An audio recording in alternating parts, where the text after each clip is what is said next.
সুপ্রিয় শিক্ষার্থীবৃন্দ, আসসালামু আলাইকুম। ইকবাল সিদ্দিকী কলেজের অনলাইন ক্লাসে তোমাদের স্বাগত জানাই। আমি মোহাম্মদ আশরাফুল আলম, প্রভাষক, অর্থনীতি। আজকের আলোচনার বিষয় অর্থনীতি প্রথম পত্রের সপ্তম অধ্যায় সংগঠন। আজকে আমি সংগঠন অধ্যায়ে আলোচনা করব সংগঠনের ধারণা, সংগঠনের প্রকারভেদ, সংগঠনের বিভিন্ন প্রকার সংগঠনের সুবিধা ও অসুবিধা। শিক্ষার্থীবৃন্দ, তোমরা জানো যে উৎপাদনের উপকরণ চারটি: ভূমি, শ্রম, মূলধন এবং সংগঠন। কিন্তু ভূমি, শ্রম এবং মূলধন এককভাবে কোনো কাজ করতে পারে না। এজন্য আমাদের প্রয়োজন হয় সংগঠনের। এজন্য উৎপাদন কাজে সংগঠন হচ্ছে একটা গুরুত্বপূর্ণ উপাদান। অর্থাৎ শুধুমাত্র উপকরণ অর্থাৎ ভূমি, শ্রম এবং মূলধন দ্বারা উৎপাদন করা যায় না। এই যে উৎপাদনের জন্য প্রয়োজন হয় এগুলো সমন্বয় সাধন, আর এই সমন্বয় সাধনের কাজটাই করে হচ্ছে সংগঠন। এই জন্য এ উদ্দেশ্যে অধ্যাপক হানি একটি সংজ্ঞা দিয়েছেন যে কোনো সাধারণ উদ্দেশ্য সাধনকল্পে বিশেষায়িত উপাদানসমূহের মধ্যে সুষ্ঠু সমন্বয় সাধনকে সংগঠন বলে। অর্থাৎ আমরা বলতে পারি যে উৎপাদনের অন্যান্য উপকরণ, সংগঠন ছাড়া উৎপাদনের অন্যান্য উপকরণগুলোর মধ্যে সুষ্ঠু সমন্বয় সাধন করাকেই বলা হয় সংগঠন। তো আশা করি তোমরা সংগঠন সম্পর্কে বুঝতে পেরেছো। এখন এই সংগঠন তো এককভাবে কোনো কাজ করতে পারে না, সংগঠন কোনো ব্যক্তি নয়। এই জন্য সংগঠনকে পরিচালনা করার জন্য আসে হচ্ছে সংগঠক। তাহলে সংগঠন থেকেই আসবে সংগঠক। এখন কথা হচ্ছে সংগঠক একটি প্রতিষ্ঠান, সংগঠক একজন ব্যক্তি, দুটো একই মুদ্রার এপিঠ আর ওপিঠ আমরা বলতে পারি। তাহলে আশা করি তোমরা সংগঠনের ধারণা সম্পর্কে বুঝতে পেরেছো। এবার আমি আলোচনা করব সংগঠনের প্রকারভেদ।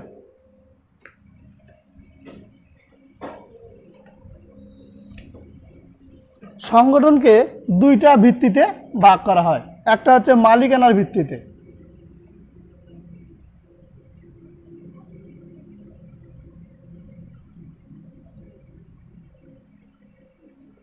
একটা হচ্ছে আয়তনের ভিত্তিতে।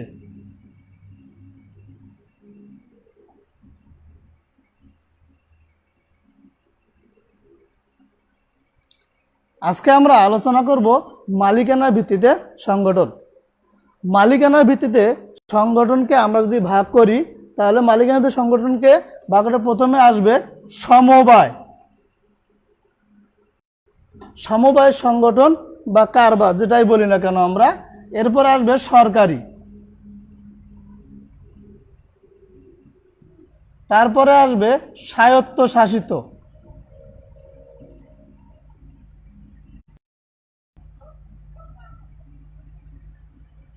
তারপরে আসবে ব্যক্তি মালিকানা,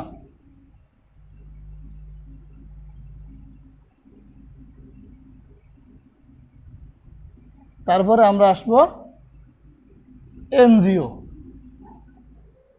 তো আমরা এখন যদি আলোচনা করি তাহলে আমরা জানলাম যে মালিকানার ভিত্তিতে সংগঠন বা কারবারকে আমরা পাঁচটা ভাগে ভাগ করতে পারি।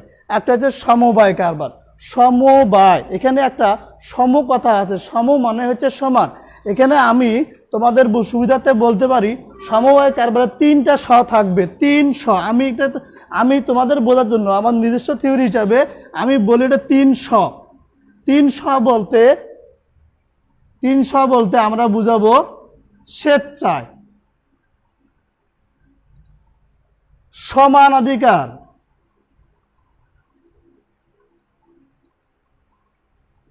এবং সমান দায়িত্ব। তাহলে আমি এটাকে তিন স দিয়ে তোমাদের বুঝালাম। সমবায় কারবার সংজ্ঞাটা আমরা কি বলতে পারি?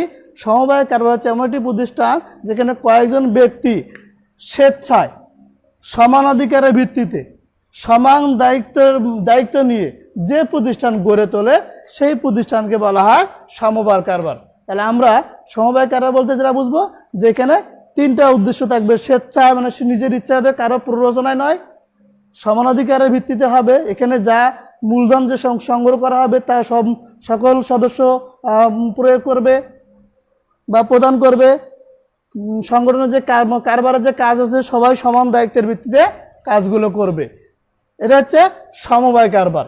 এখন এই সমবায় কারবার যদি আমরা আলোচনা করতে যাই তাহলে সমবায় কারবার, তাহলে এখানে দেখলাম স্বেচ্ছায় যদি করে তাহলে এর সুবিধার মধ্যে আমরা আলোচনা করতে পারি সমবায় কারবারে সাম্য থাকবে, অর্থাৎ সকল সদস্য সমানভাবে কাজ করবে, সকল সদস্য সমানভাবে মুনাফা বন্টন করে নেবে, সমান দায়িত্ব থাকবে, অর্থাৎ এখানে সাম্য নীতি থাকবে। দ্বিতীয়ত হচ্ছে এখানে একটা গণতান্ত্রিক নীতির মাধ্যমে সংগঠনটা পরিচালিত হবে, অর্থাৎ এখানে সকলে মিলে যতজন সদস্য আছে সকল সদস্য একত্রিত হয়ে তারা তাদের মতামত ব্যক্ত করবে। মতামত ব্যক্ত করার পরে তারা কি করবে, একটা সিদ্ধান্ত উপনীত হবে, যেটাকে আমরা গণতান্ত্রিক নীতি বলতে পারি। এখানে একটা যেহেতু সকল সদস্য স্বেচ্ছায় এবং সমান দায়িত্বের সাথে কাজ করবে, তাহলে আমরা বলতে পারি এখানে মালিক এবং শ্রমিকের একটা সম্পর্ক বজায় থাকবে। এবং এই যেহেতু যে সদস্যগণ মালিক সেই সদস্যগণের শ্রমিক, তাহলে এরা পরবর্তী সংগঠন বৃদ্ধি করার জন্য এরা সঞ্চয় বৃদ্ধি করবে, অর্থাৎ এই সমবায় কারবারে সঞ্চয় বৃদ্ধির একটা প্রবণতা থাকে। তাহলে আমরা বলতে পারি আরও সুবিধা আছে, আমরা এই সুবিধাগুলো আমরা মধ্যে বলতে পারি সমবায় কারবারের যে সাম্যের নীতি, অর্থাৎ এখানে সাম্য থাকবে, গণতান্ত্রিক নীতি থাকবে, অর্থাৎ সকলের মতামতের একটা গুরুত্ব থাকবে, মালিক শ্রমিকের মধ্যে সম্পর্ক থাকবে, সঞ্চয় বৃদ্ধির একটা প্রবণতা থাকবে। শুধু কি সুবিধা আছে, অসুবিধা নাই? অসুবিধাও আছে। যেমন যেহেতু সমবায় কারবারের সদস্যগণ অল্প কিছু সদস্য, সেহেতু কি হবে, এরা কি হবে, মূলধন সংগ্রহ করার সমস্যা, অর্থাৎ স্বল্প সংখ্যক সদস্য দ্বারা মূলধন সংগ্রহ করা সম্ভব হয় না, যথেষ্ট পরিমাণ মূলধন সংগ্রহ করা সম্ভব হয় না। এই জন্য কি হয় দেখা যায়, মূলধনের স্বল্পতা দেখা দেয়। শিক্ষার অভাব, যেহেতু সমবায় কারবার সাধারণত গরিব এবং নিম্নবিত্তদের মধ্যে থেকে সংগঠিত হয়ে থাকে, এজন্য এদেরকে শিক্ষার অভাব থাকে, দক্ষতার অভাব থাকবে। এই হচ্ছে সমবায় কারবারের অসুবিধা। এরপরে যদি আমরা আলোচনা করি সরকারি কারবার। সরকারি কারবার, সরকারটা হচ্ছে জনগণের জন্য, তার মানে আমরা বলতে পারি যে কি জনগণের উদ্দেশ্যে, অর্থাৎ রাষ্ট্রের প্রয়োজনে অথবা জনগণের কল্যাণের উদ্দেশ্যে সরকার নিজস্ব পরিচালনায় যে প্রতিষ্ঠান গড়ে তোলে সেই প্রতিষ্ঠানকে বলা হয় সরকারি প্রতিষ্ঠান। অর্থাৎ যে প্রতিষ্ঠান রাষ্ট্রের জন্য বা সরকারের জন্য বা জনগণের জন্য প্রতিষ্ঠিত হবে তাকে বলা হবে সরকারি প্রতিষ্ঠান। সরকারি প্রতিষ্ঠানের সুবিধা হচ্ছে মূলধন সংগ্রহ করা পরিমাণে মূলধন সংগ্রহ করা যাবে, গুরুত্ব রয়েছে। ভারী শিল্প, যে প্রতিষ্ঠান যে শিল্পগুলো সাধারণ জনগণের কাছে ছেড়ে দেওয়া যায় না। তারপরে প্রতিরক্ষা খাতে যে শিল্পগুলো, কারণ প্রতিরক্ষা খাত তো জনগণের উদ্দেশ্যে ছেড়ে দেওয়া যাবে না বা ব্যক্তি মালিকানা ছেড়ে দেওয়া যায় না, এই জন্য এই প্রতিরক্ষা খাতগুলোকে সরকারি মালিকানায় পরিচালিত করতে হয়। তাহলে এই সরকারি মালিকানার সুবিধা কি আমরা আলোচনা করলাম, অসুবিধাটা কি? অসুবিধা আছে। অসুবিধা হচ্ছে যেহেতু সরকারি কাজ, তাহলে এখানে আমলাতান্ত্রিক একটা জটিলতা দেখা দেয়, এখানে একটা আমলাতান্ত্রিক জটিলতা দেখা দিবে, কিছু একটা সময় পরে দুর্নীতি এবং স্বজনপ্রীতি দেখা দিবে। এটা হচ্ছে সরকারি কারবারের অসুবিধাসমূহ। এরপরে আসি স্বায়ত্তশাসিত। স্বায়ত্তশাসিত বলতে কি বোঝাবো? স্ব-আয়ত্ত, অর্থাৎ যে প্রতিষ্ঠানটা নিজেকে আয়ত্ত করে, অর্থাৎ যে প্রতিষ্ঠানের কর্তৃপক্ষ নিজেকে আয়ত্ত করে। তাহলে আমরা এখানে একটা সরকার স্বায়ত্তশাসিত প্রতিষ্ঠানের ক্ষেত্রে একটা আমরা কথা বলতে পারি যে স্বায়ত্তশাসিত প্রতিষ্ঠান হচ্ছে দেশের আইনসভার ক্ষমতা বলে, অর্থাৎ এটা আইন বলে সরকারের নীতির সাথে সামঞ্জস্য রেখে স্বাধীন ও স্বতন্ত্র কর্তৃপক্ষ দ্বারা যে প্রতিষ্ঠান পরিচালিত হয় তাকে বলা হয় স্বায়ত্তশাসিত প্রতিষ্ঠান। তা স্বায়ত্তশাসিত প্রতিষ্ঠান হচ্ছে স্বাধীন ও স্বতন্ত্র একটা পরিচালনা পরিষদ থাকবে। এই স্বাধীন এবং স্বতন্ত্র পরিষদটা আইনসভার ক্ষমতা বলে বা দেশের পার্লামেন্টের ক্ষমতা বলে গঠিত হবে এবং সরকারি নীতির সাথে সামঞ্জস্য থাকবে। তখন এই প্রতিষ্ঠানকে বলা হবে স্বায়ত্তশাসিত প্রতিষ্ঠান। এই স্বায়ত্তশাসিত প্রতিষ্ঠান, তাহলে আমরা স্বায়ত্তশাসিত প্রতিষ্ঠান সম্পর্কে জানলাম। স্বায়ত্তশাসিত প্রতিষ্ঠানের মূলধন সংগ্রহ, যথেষ্ট পরিমাণে মূলধন সংগ্রহ করা সম্ভব হয়, কিন্তু এর কিছু অসুবিধা রয়েছে। এরপরে আসি আমরা ব্যক্তি মালিকানা প্রতিষ্ঠান। এখন আসি ব্যক্তি মালিকানা প্রতিষ্ঠান কথার অর্থ হচ্ছে যেই প্রতিষ্ঠান এক বা একাধিক ব্যক্তি পরিচালনা করে, এক বা একাধিক ব্যক্তি নিয়ন্ত্রণ করে, সেই প্রতিষ্ঠানকে বলা হবে ব্যক্তি মালিকানা প্রতিষ্ঠান। শিক্ষার্থীবৃন্দ, এই ব্যক্তি মালিকানা প্রতিষ্ঠান এর সংজ্ঞা আমরা বলতে পারি যে এক বা একাধিক ব্যক্তি একত্রিত হয়ে বা নিজস্ব বা ব্যক্তিগতভাবে যদি কোনো প্রতিষ্ঠান পরিচালনা করে এবং নিয়ন্ত্রণ করে, তাহলে সেসব প্রতিষ্ঠানকে বলবো আমরা ব্যক্তিগত প্রতিষ্ঠান। ব্যক্তিগত প্রতিষ্ঠানকে আমরা আবার যদি ডিভাইডেড করি বা ভাগ করি, তাহলে তিনটা ভাগে ভাগ করা যায়। একটা হচ্ছে এক মালিকানা প্রতিষ্ঠান,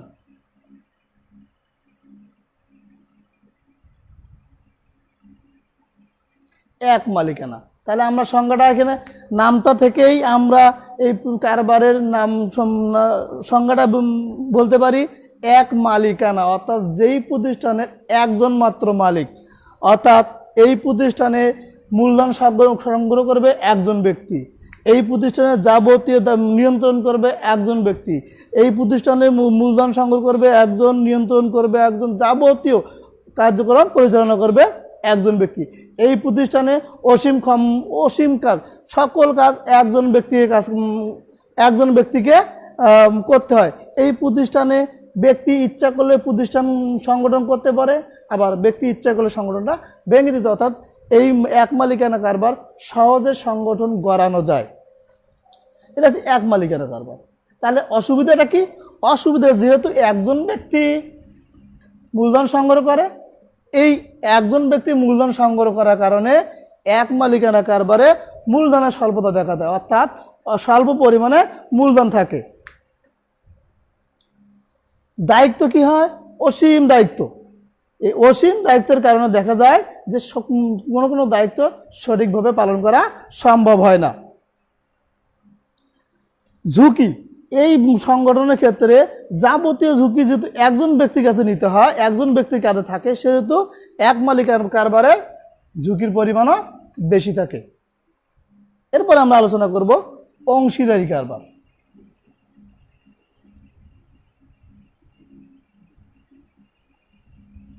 অংশীদারি অর্থাৎ এখানে অংশগ্রহণ থাকবে কয়েকজন ব্যক্তি। 1932 সালের অংশীদারি আইনের 4 ধারা অনুযায়ী, আবারও বলছি, 1932 সালের অংশীদারি কারবার আইনের 4 ধারা, এই 4 ধারা বলে অংশীদারি কারবার হচ্ছে যে সকলের দ্বারা, সকলের মধ্য থেকে বা সকলের পক্ষে একজন ব্যক্তি দ্বারা পরিচালিত চুক্তিভিত্তিক সম্পর্ককে বলা হবে অংশীদারি কারবার। আবারও বলছি যে 1932 সালের অংশীদারি আইনের 4 ধারা বলা যায় যে সকলের জন্য বা সকলের দ্বারা, সকলের পক্ষ থেকে একজন দ্বারা পরিচালিত চুক্তিভিত্তিক সম্পর্ককে বলা হবে অংশীদারি কারবার। এই কারবারে পারস্পরিক বিশ্বাস থাকবে, পারস্পরিক বিশ্বাস থাকবে, অর্থাৎ এই প্রতিষ্ঠানে আর একটা বৈশিষ্ট্য হচ্ছে যে অংশীদারি কারবারটা বিশ্বাসের ভিত্তিতে প্রতিষ্ঠিত হয়। তাহলে আমরা এখানে 2টা বৈশিষ্ট্য পেলাম, একটা হচ্ছে অংশীদারি কারবার চুক্তির ভিত্তিতে প্রতিষ্ঠিত, আর একটা হচ্ছে অংশীদারি কারবার পারস্পরিক বিশ্বাসের ভিত্তিতে প্রতিষ্ঠিত।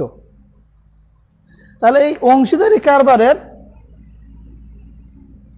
ক্ষেত্রে এক মালিকানা যেহেতু একজন ব্যক্তি মূলধন সংগ্রহ করে, তাহলে অংশীদারি কারবারে তার চেয়ে মূলধন যথেষ্ট পরিমাণে পাওয়া যাবে, কিন্তু পর্যাপ্ত নয়।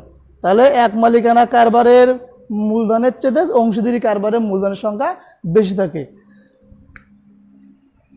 অংশীদারি কারবার আর একটা বৈশিষ্ট্য হচ্ছে অংশীদারি কারবারের কোনো সদস্য মূলধন সংগ্রহ করা ছাড়াও বা মূলধন প্রদান করা ছাড়াও অংশীদারি কারবারের সদস্য হতে পারে। সকল সদস্যের মতামতের ভিত্তিতে বা সকল সদস্যের সম্মতিক্রমে কোনো মূলধন জমা না দিয়ে বা মূলধন সংগ্রহ না করেও কেউ সদস্য হতে পারে। এটা হচ্ছে অংশীদারি কারবারের সুবিধা।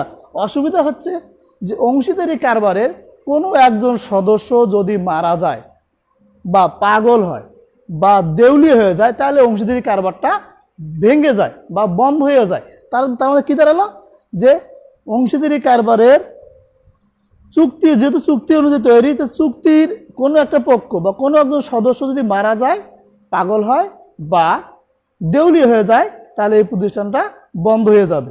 আর এটা আর একটা সমস্যা হচ্ছে, যেহেতু এক মালিকানার চাইতে অংশীদারি সদস্য সংখ্যা বেশি, সেক্ষেত্রে দেখা যাবে যে মতবিরোধ দেখা দিতে পারে। আবার যেহেতু কোনো একজন সদস্য মারা গেলে বা পাগল হলে, দেউলিয়া হলে বন্ধ হয়ে যায়, তার মানে এখানে স্থায়িত্বের পরিমাণও কম।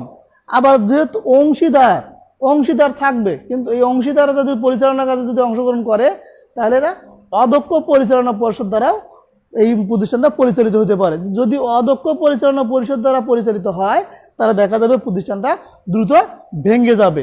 এটা হচ্ছে অংশীদারি কারবার। এরপরে যদি আমরা আলোচনা করি,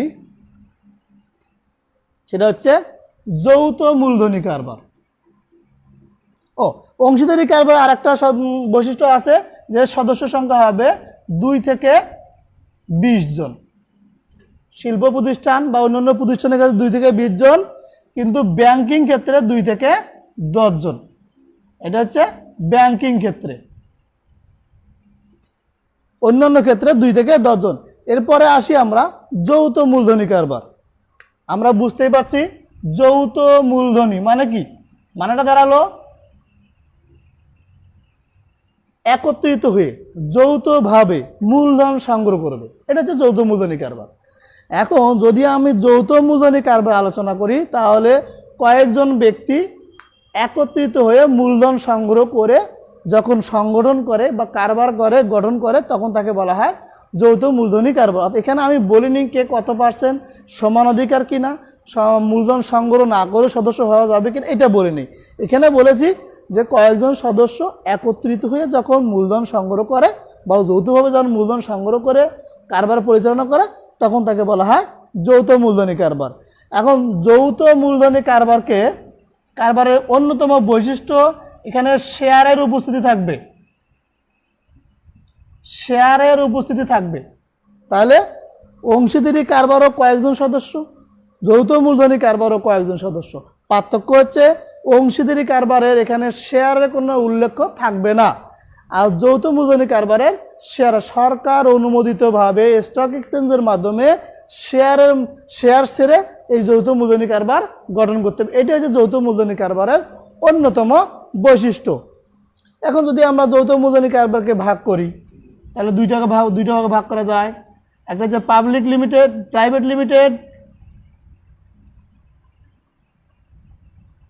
একটা হচ্ছে পাবলিক লিমিটেড।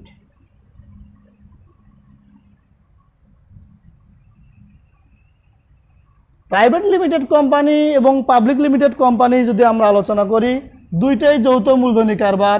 দুটোই স্টক এক্সচেঞ্জের মাধ্যমে অনুমোদিতভাবে শেয়ার বিক্রয় করে বা শেয়ারের মাধ্যমে মূলধন সংগ্রহ করতে হবে এবং কারবার গঠন করতে হবে। দুটোই হচ্ছে কি যৌথ মূলধনী কারবার। পার্থক্য হচ্ছে যে প্রাইভেট লিমিটেড কোম্পানির সদস্য সংখ্যা 2 থেকে 50 জন, অর্থাৎ 2-এর কম নয়, 50-এর বেশি নয়। এটা হচ্ছে প্রাইভেট লিমিটেড কোম্পানির বৈশিষ্ট্য। এটা আর একটা বৈশিষ্ট্য, এই প্রাইভেট লিমিটেড কোম্পানির শেয়ার হস্তান্তর করা যায় না। শেয়ার হস্তান্তর করা যায় না,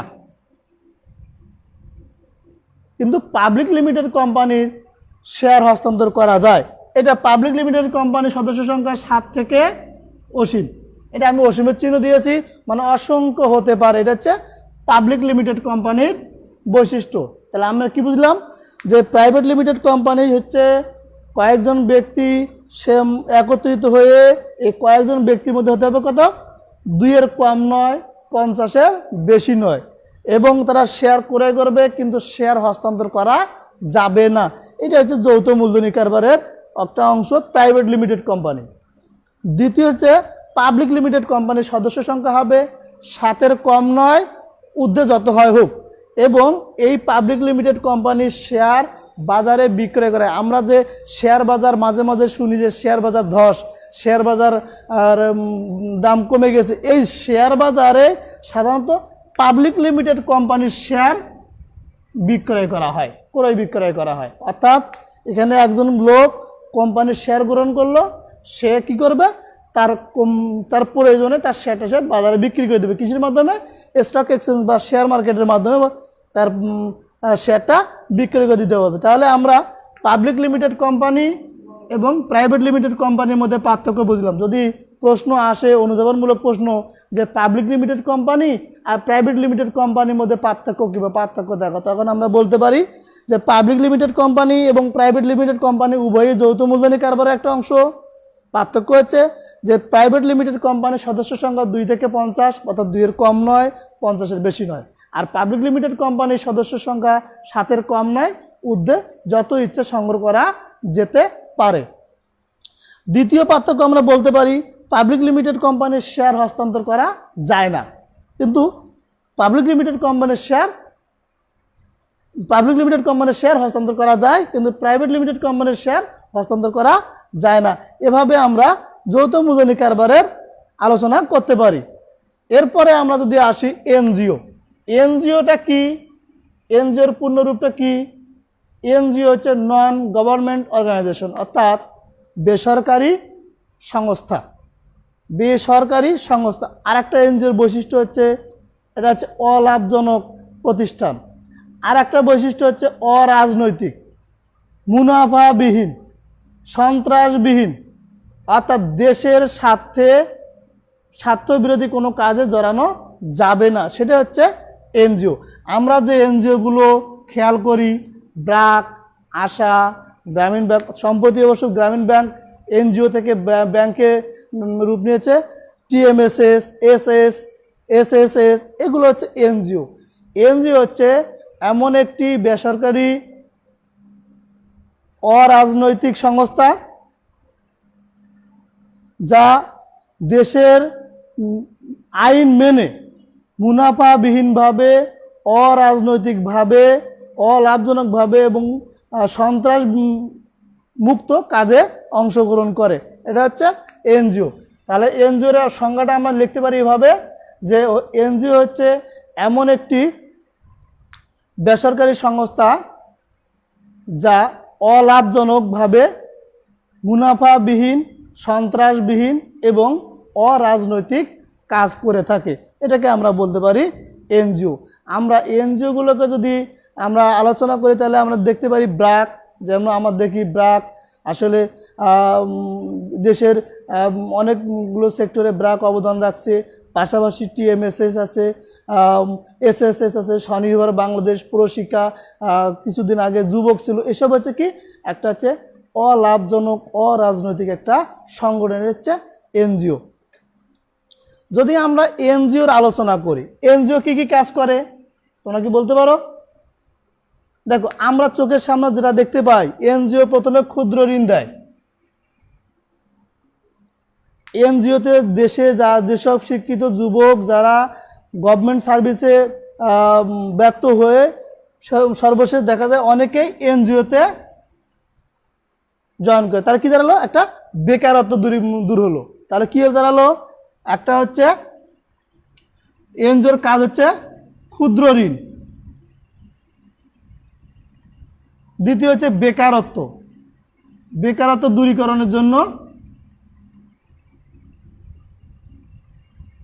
বেকারত্ব দূরীকরণ। এনজিও হচ্ছে বেকারত্ব দূরীকরণের কাজ করে, নারীর ক্ষমতায়নে, নারীর অধিকার নিশ্চিত করার জন্য, নারী শিক্ষার জন্য, প্রাক প্রাথমিক শিক্ষার জন্য, উপানুষ্ঠানিক শিক্ষার জন্য এই এনজিওগুলো কাজ করে। দেশে যখন কোনো দুর্যোগ দেখা দেয় তখন কাজ করে, প্রাথমিক স্বাস্থ্য নিয়ে কাজ করে, বিশেষ করে ওয়াটার এবং স্যানিটেশন নিয়ে এনজিও খুব গুরুত্বপূর্ণ কাজ করে এবং দুর্যোগ মোকাবেলার জন্য গুরুত্বপূর্ণ কাজ করে থাকে এনজিও। তাহলে আমরা যদি আবারও যদি একটু রিভিউ যাই, তার সংগঠন নিয়ে আমরা আলোচনা করলাম, সংগঠনের প্রকারভেদ নিয়ে আলোচনা করলাম। সংগঠনের মালিকানা ভিত্তিতে সংগঠন 5 প্রকার: সমবায় কারবার, সরকারি কারবার, স্বায়ত্তশাসিত কারবার, ব্যক্তি মালিকানা কারবার এবং এনজিও। সুপ্রিয় শিক্ষার্থীবৃন্দ, আমরা যদি এই আলোচনার ভিত্তিতে যদি আমরা একটা ছোট্ট একটা সৃজনশীলে যাই, আমরা দেখতে পারি যে যদি মনে করি যে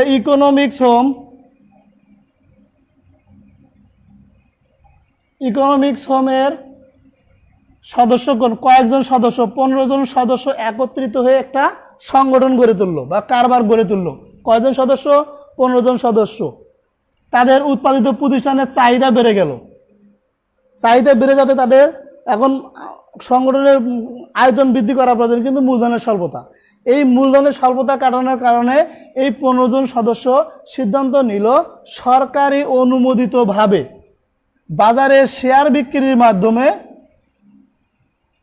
আগের 15 জনের যে মূলধন ছিল তার সঙ্গে শেয়ার বিক্রির মাধ্যমে কি করবে? তারা মূলধন সংগ্রহ করবে, করে তাদের প্রতিষ্ঠান বা কারবার চালাবে। এর থেকে যদি আমরা একটা এই উদ্দীপক থেকে যদি আমরা সৃজনশীলে যাই যে উদ্দীপকে উক্ত 15 জনের গঠিত কারবারটি কি, কোন ধরনের কারবার?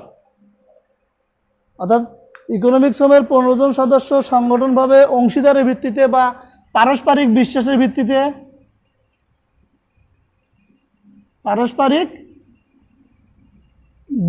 ভিত্তিতে একটা সংগঠন করেছিল। কয়জন সদস্য? 15 জন সদস্য পারস্পরিক বিশ্বাসের ভিত্তিতে সংগঠন করেছিল।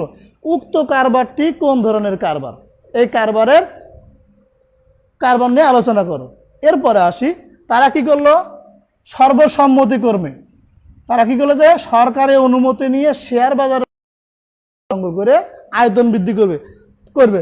তাদের পরবর্তী কার্যক্রমটা যদি সফল হয়, সেই কার্যক্রমের দ্বারা যে সংগঠনটা দাঁড়াবে, এই সংগঠনটা কোন ধরনের সংগঠন? আমি কি বুঝতে পারছি? দেখো, প্রথম যে ছিল 15 জন, তাহলে আমি জানি যে পারস্পরিক বিশ্বাস করা থাকলে সেটা আসবে অংশীদারি কারবার, এবং এখানে সদস্য সংখ্যা আছে 15 জন। আমরা জানি যে অংশীদারি কারবারের সদস্য সংখ্যা 2 থেকে 20 জন, তার মানে এটা প্রথম ছিল অংশীদারি কারবার। আমি কি বুঝতে পারছি? তাহলে প্রথমে ছিল এটা অংশীদারি কারবার। যখন এই মূলধন বৃদ্ধি করতে গিয়ে তারা সর্বসম্মতিক্রমে সিদ্ধান্ত নিল যে শেয়ার বাজারে বা সরকার অনুমোদিতভাবে শেয়ার বাজারের মধ্যে মূলধন সংগ্রহ করবে, তখন সেটা কোন কারবার হবে? আমি বলেছি, যখন কোনো প্রতিষ্ঠানের শেয়ারের আলোচনা থাকবে, তখন সেইটা হচ্ছে যৌথ মূলধনী কারবার। তাহলে এখানে যেহেতু শেয়ার বাজারের মাধ্যমে মূলধন সংগ্রহ করবে, এটা হচ্ছে পরবর্তীতে হচ্ছে যৌথ মূলধনের প্রথম কার্যক্রমটা কি? প্রথম কার্যক্রম হচ্ছে অংশীদারি, দ্বিতীয় কার্যক্রম হচ্ছে যৌথ মূলধনী। তাহলে আমরা কিন্তু উদ্দীপকে যে সৃজনশীলটা আমি এখানে দিয়ে দিলাম, উত্তর কিন্তু আমি এখানে পেয়ে গেলাম যে উদ্দীপকের প্রথম পদক্ষেপ হচ্ছে অংশীদারি কারবারের, এবং দ্বিতীয় পদক্ষেপ হচ্ছে যৌথ মূলধনী কারবার। এখন প্রশ্ন আসতে পারে যে প্রথম এবং দ্বিতীয় পদক্ষেপের মধ্যে পার্থক্য কি? প্রথম এবং দ্বিতীয় পদক্ষেপের মধ্যে সুবিধা অসুবিধাগুলো আলোচনা, এভাবে প্রশ্নটা বিভিন্নভাবে ঘুরিয়ে ফিরিয়ে আসতে পারে। আশা করি তোমরা বুঝতে পেরেছো। যদি তোমাদের এই বিষয়ে কোনো জানার থাকে, তাহলে তোমরা কমেন্টস বক্সে কমেন্টস করতে পারো। আশা করি আমি তোমাদের প্রশ্নগুলো উত্তর দেওয়ার চেষ্টা করব।